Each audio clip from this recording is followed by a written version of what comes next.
Bienvenue sur Agora. Les trous noirs sont des régions de l'espace où l'attraction gravitationnelle est si forte que rien, pas même la lumière, ne peut s'en échapper. Au lieu d'être un espace vide, les trous noirs sont remplis de matière qui sont comprimées dans un espace minuscule. Intéressons-nous un peu plus à ces théories qui rendent mystérieux ces objets de l'espace. Alors, vous vous demandez sûrement de quoi il s'agit. Nous allons très vite le découvrir. Avant d'aller plus loin, n'oubliez pas que vous avez la possibilité de consulter les sources en description. Prêt? Embarquons dans cette nouvelle investigation d'Agora. Théorie 1. Les trous noirs émettent des sons. Les trous noirs sont des objets célestes extrêmement massifs et denses qui exercent une force gravitationnelle si intense que rien, pas même la lumière, ne peut s'échapper de leur champ gravitationnel. Étant donné que le son est une onde mécanique qui nécessite un milieu pour se propager, il n'y a pas de son proprement dit émis par les trous noirs dans le vide de l'espace. Cependant, les trous noirs peuvent générer des sons indirectement par l'intermédiaire des processus physiques qui les entourent. L'un de ces processus est l'accrétion, où la matière provenant d'une étoile voisine ou d'un nuage de gaz et de poussière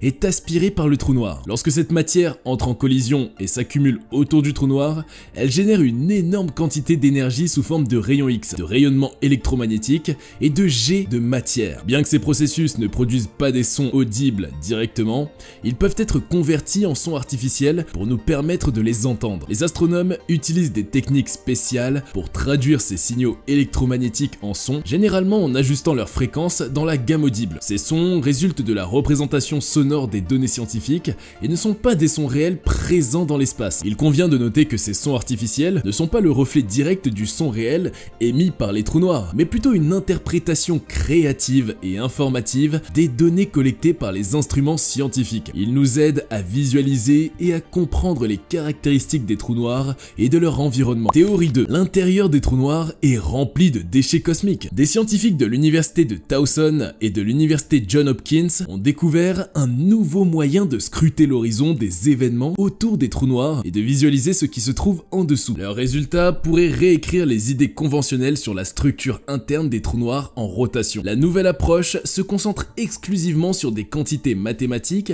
appelées invariants qui ont la même valeur pour tout choix de coordonnées. Exprimé en termes de ces quantités, l'intérieur des trous noirs révèle une structure beaucoup plus complexe et compliquée qu'on ne le pense habituellement, avec des variations de courbure très importantes d'un endroit à l'autre. Alors, que se cache-t-il au centre d'un trou noir? L'étude des ondulations spatio-temporelles résultant de la collision des trous noirs pourrait révéler une réponse. Il doit exister une théorie plus fondamentale, probablement liée à la physique quantique des échelles subatomiques, qui puisse décrire correctement ce qui se passe au centre d'un trou noir. Dans certaines variantes de la théorie des cordes, la singularité et les horizons des événements sont remplacés par des réseaux entrelacés de nœuds enchevêtrés de l'espace-temps. Dans la gravité quantique à boucle, la singularité devient une pépite extrêmement petite et extrêmement dense de matière exotique. Dans d'autres modèles, le trou noir tout entier est remplacé par une fine enveloppe de matière ou par des amas de nouveaux types de particules spéculatives. Les trous noirs les plus proches connus étant situés à des milliers d'années-lumière, il est difficile de tester ces modèles, mais il arrive que les trous noirs nous envoient des informations cruciales, notamment lorsqu'ils fusionnent. Dans ce cas, ils libèrent des flots d'ondes gravitationnelles qui sont des ondulations de l'espace-temps pouvant être détectées par des instruments sensibles sur Terre, comme les expériences LIGO, Laser Interferometer, Gravitational Wave Observatory et Virgo. Jusqu'à présent, toutes les observations de fusion de trous noirs concordent avec le modèle du trou noir vanille, prédit par la relativité générale. Mais cela pourrait changer à l'avenir, avec la mise en service de nouvelles générations d'observatoires d'ondes gravitationnelles, selon un article publié dans la revue Arxiv. Selon l'article, la clé ne réside pas dans les ondes gravitationnelles émises pendant la fusion elle-même,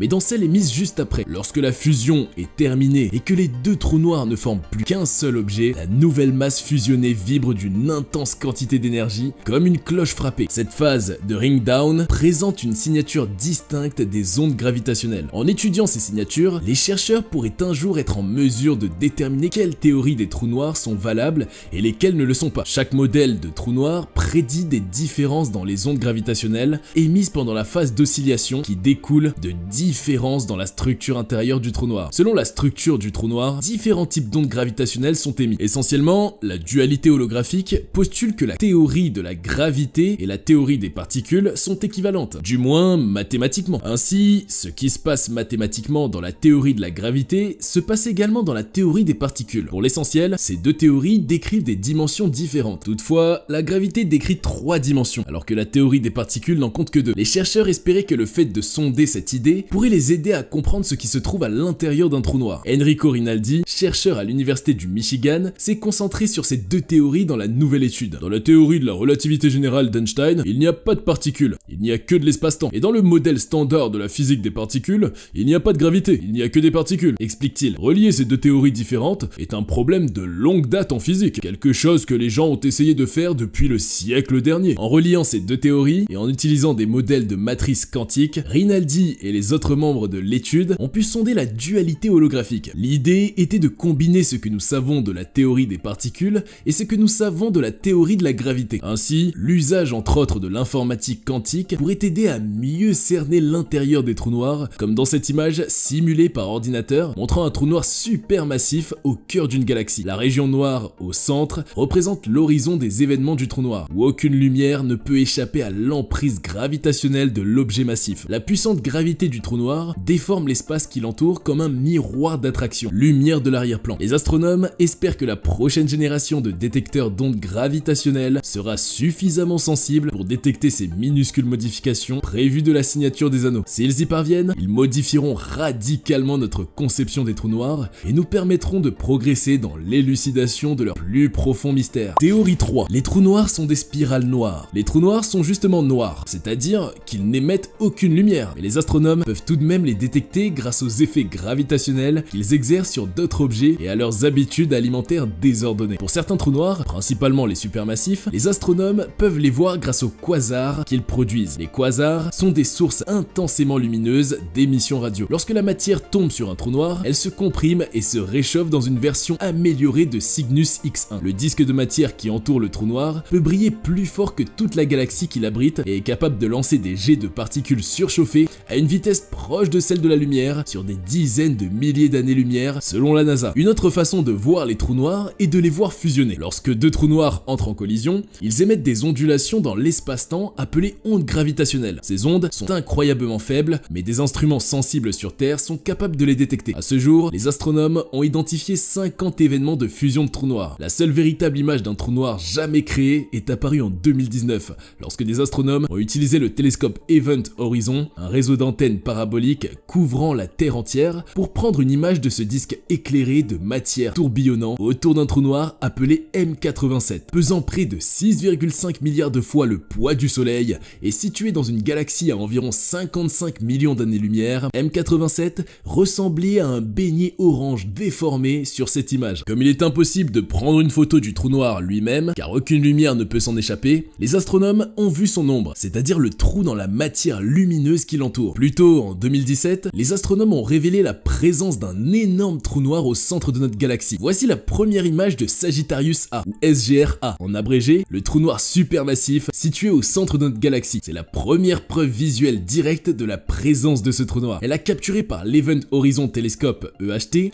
un réseau qui a relié 8 observatoires radio existants sur la planète pour former un seul télescope virtuel de la taille de la Terre. Le télescope porte le nom de l'horizon des événements, la limite du trou noir au-delà de laquelle aucune lumière ne peut s'échapper. Bien que nous ne puissions pas voir l'horizon des événements lui-même, car il ne peut pas émettre de lumière, le gaz incandescent qui orbite autour du trou noir révèle une signature révélatrice, une région centrale sombre appelée ombre, entourée d'une structure annulaire brillante. La nouvelle vue capture la lumière pliée par la puissante gravité du trou noir, qui est 4 millions de fois plus massif que notre Soleil. L'image du trou noir SGR-A est une moyenne des différentes images que la collaboration EHT a extraites de ses observations de 2017. La collaboration du télescope Event Horizon EHT a créé une image unique, image du haut du trou noir supermassif au centre de notre galaxie, en combinant des images extraites des observations de l'EHT. L'image principale a été produite en faisant la moyenne de milliers d'images créées à l'aide de différentes méthodes de calcul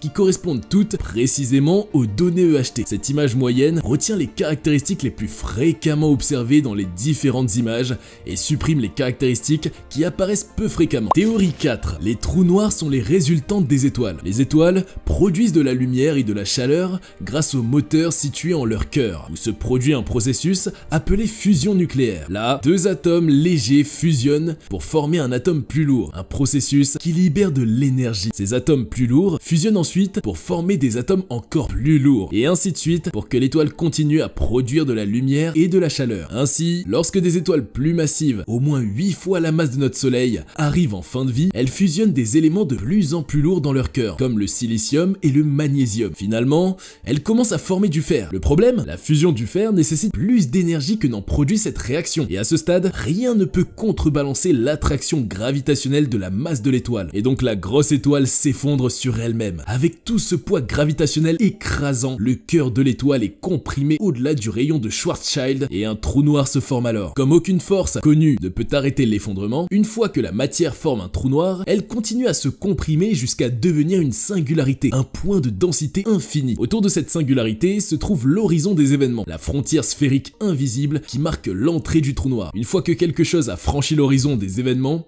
il ne peut jamais en sortir. Pour s'échapper, il faudrait voyager plus vite que la vitesse de la lumière. Et comme rien ne peut voyager plus vite que la vitesse de la lumière, le repasse du trou noir est condamné. Les trous noirs supermassifs, qui représentent des millions de fois la masse du Soleil, se forment sur des centaines de millions d'années en se nourrissant de la matière qui les entoure et en fusionnant avec d'autres trous noirs. Dans la fusion, deux ou plusieurs particules entrent en collision pour former un produit plus massif. Par exemple, le deutérium et le tritium se combinent pour former de l'hélium avec l'émission d'un neutron. C'est ainsi que les étoiles produisent leur énergie. Théorie 5. Les trous noirs mènent à des trous blancs. Si les trous noirs mènent effectivement à une autre partie d'une galaxie ou à un autre univers, il faudrait qu'il y ait quelque chose d'opposé de l'autre côté. Serait-ce un trou blanc? Une théorie avancée par le cosmologiste russe Igor Novikov en 1964. Novikov a proposé qu'un trou noir soit lié à un trou blanc qui existe dans le passé. Contrairement à un trou noir, un trou blanc permet à la lumière et à la matière de sortir, mais ne permet pas à la lumière et à la matière d'entrer. Les scientifiques ont continué à explorer le lien potentiel entre les trous noirs et les trous blancs. Dans leur étude de 2014, publiée dans la revue Physical Review D, les physiciens Carlo Rovelli et Hall M. Haggard ont affirmé qu'il existe une métrique classique satisfaisant les équations d'Einstein en dehors d'une région d'espace-temps fini où la matière s'effondre dans un trou noir puis émerge dans un trou blanc. En d'autres termes, toute la matière que les trous noirs ont avalée pourrait être recrachée et les trous noirs pourraient devenir des trous blancs lorsqu'ils meurent. Loin de détruire les informations qu'il absorbe, l'effondrement d'un trou noir serait stoppé. Au contraire, il connaîtrait un rebond quantique permettant à l'information de s'échapper. Si tel était le cas, cela éclairerait une proposition de l'ancien cosmologiste et physicien théorique de l'université de Cambridge, Stephen Hawking, qui, dans les années 1970, a étudié la possibilité que les trous noirs émettent des particules et des rayonnements, de la chaleur thermique en raison de fluctuations quantiques. L'idée de Hawking était donc en contradiction avec la théorie quantique, qui stipule que l'information ne peut être détruite. La physique affirme que l'information devient simplement plus difficile à trouver, car si elle se perd, il devient impossible de connaître le passé ou l'avenir. L'idée de Hawking a donné naissance au paradoxe de l'information du trou noir, qui a longtemps laissé les scientifiques perplexes. Certains ont affirmé que Hawking s'était tout simplement trompé, et l'homme lui-même a même déclaré qu'il avait fait une erreur lors d'une conférence scientifique à Dublin en 2004. Le mot de fin. Les trous noirs comptent parmi les objets les plus énigmatiques de l'univers. Cela est dû en partie au fait que les équations de la relativité générale que nous utilisons pour les comprendre s'effondrent lors de l'étude des centres ultra denses des trous noirs. Cependant, les astronomes pourraient un jour surmonter ce défi en utilisant les ondes gravitationnelles pour expliquer toutes ces théories sur les trous noirs et apprendre de quoi elles sont réellement faits. On arrive à la fin de cet épisode. Merci d'être resté jusque là. Si vous avez aimé la vidéo, n'oubliez pas de la liker, de la partager et si vous êtes nouveau sur la chaîne, activez la cloche de notification pour ne pas rater nos prochaines publications. A très bientôt pour un palpitant décryptage de l'actualité scientifique sur Agora.